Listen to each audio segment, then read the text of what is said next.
What's happening? I want to unpack a topic today which is called Nothing That I Share With You Is True.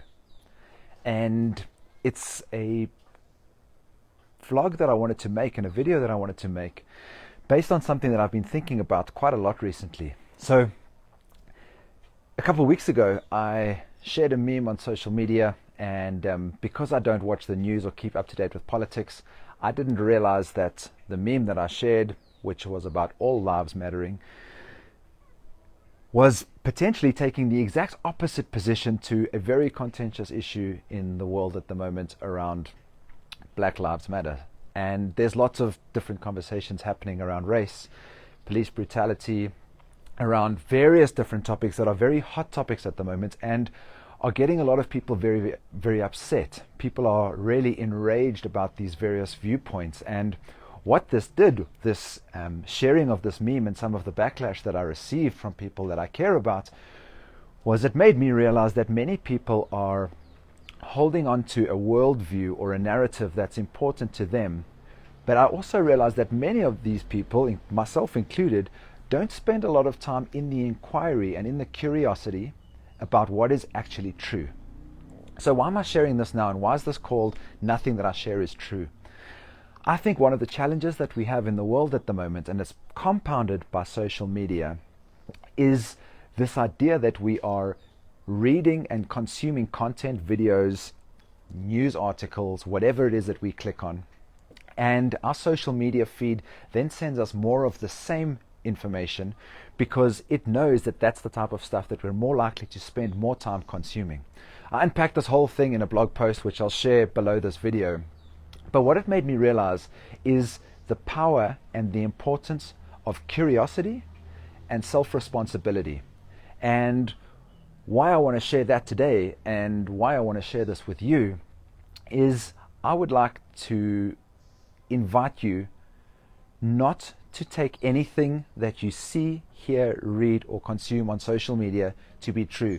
Even the stuff that I'm standing here telling you today is, I don't want anybody to believe that what I've told you about the law of attraction or what Melissa shares in this group or what other people have shared in this group is true. What we're sharing is our experience of how we understand the law of attraction works. I'm sharing my experience of the tools that are working in my life with you, not for you to take them and say, right, this is true because Gareth said so, but an invitation for you to take the tools and try them in your life. And you can decide whether they work for you or whether they don't, whether it's worth pursuing, whether it's worth going forward with or not, but not to make whatever you hear on social media be the truth, because that's not based on a learnt experience that you've been through. It's true only when it's true for you and you've taken the time to do your own research, try it for yourself, see whether it fits, whether it works in your life. Does it make you feel better? Is it making you a better human being? Because if what I tell you is true and this is what you need to be doing in your life and you decide to install that as a belief and it doesn't make you feel better and it makes you worse in your relationships and it creates separation between you and the rest of the world, I would encourage you to probably stop doing those things. Stop holding a worldview that creates separation between you and somebody else. So my role, Melissa's role, Matt's role, whoever you see in this group sharing their experiences, the other community members inside this group are sharing the experience of what's true for them. My invitation for you is to listen to that and then to try it on in your life and see whether it works for you. And if it doesn't work for you, let it go. Try something else. Try a different tool. We've given you a lot of information inside this group that you can use, but not all of it's going to land for you and not all of it's expected to land for you. These are just frameworks and ideas that you can use, and you must choose and work with the ones that suit you best and that land best for you and work for you in your life. And I think if we start to do that with not only the teachings that we have around the law of attraction, but all of our beliefs around what we see in the world at the moment, is feel into those beliefs that we have around things that are important to you. Things like money, things like religion, things like race, things like gender inequality, all of these very hot and contentious issues in the world at the moment that have got many people worked up and feeling anxious and ready to fight for what's right.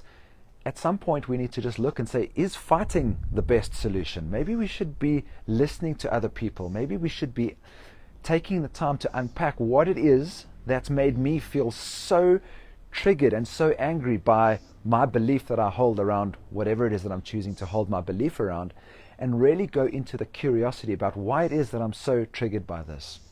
So the invitation is to take a look at something in your life that is true for you, that feels super true, and to really ask some deep questions about why it's true for you. Why do you believe that thing? Does that belief still serve you? Is it still good in your life for you to believe that thing? I would encourage you to go and intentionally seek out news and information of anybody that holds the opposite belief of what you believe. These social media echo chambers, you might know the word echo chamber, is this idea that you start to see more and more of the same news because that's what you spend your time watching, and you start to see less and less of the other side's story, and so you no longer have an objective social media feed. You've got a very targeted social media feed, and the next person who believes something slightly different to you, they might be Democrat, you might be Republican, they only seeing all the news that keeps them very focused in their own little bubble, and it's creating a world of separation. And so I'm asking you to take a look at everything that you consume and to really feel into whether you think that's true, to be aware that sometimes people are sending news to you for their own objectives, and not to take anything that you haven't taken and tried for yourself to see if it really works for you, and test it. And if it doesn't work, let it go. And if it worked in the past and doesn't work now, let it go. That only when you let things go do you make space for new things to flow in, new relationships with money, new ways to look at the world, new ways to look at wearing masks, new ways to look at COVID, new ways to travel, new ways to show up for our fellow human beings. Look and see if the beliefs that you hold around these important issues are serving you, or whether they're keeping you away from the very things that we need in this world, like more connection to other people, irrespective of what their beliefs are. So the purpose of this vlog is to say that nothing that I share with you is true for you. I'm sharing it because it feels true for me. It feels true for me because in sharing this, people are installing this stuff in their lives and it's working for them. Then it's true for them. But don't take it as truth until you've gone through the process of evaluating it for yourself and testing to see whether it works. And if it doesn't, let it go and move on to the next thing, and be ruthless in letting go of beliefs that no longer serve you, because this is the journey of expanding into a better version of yourself. I hope that you have a beautiful weekend. Sending love from Guatemala. Happy full moon. Ciao, ciao.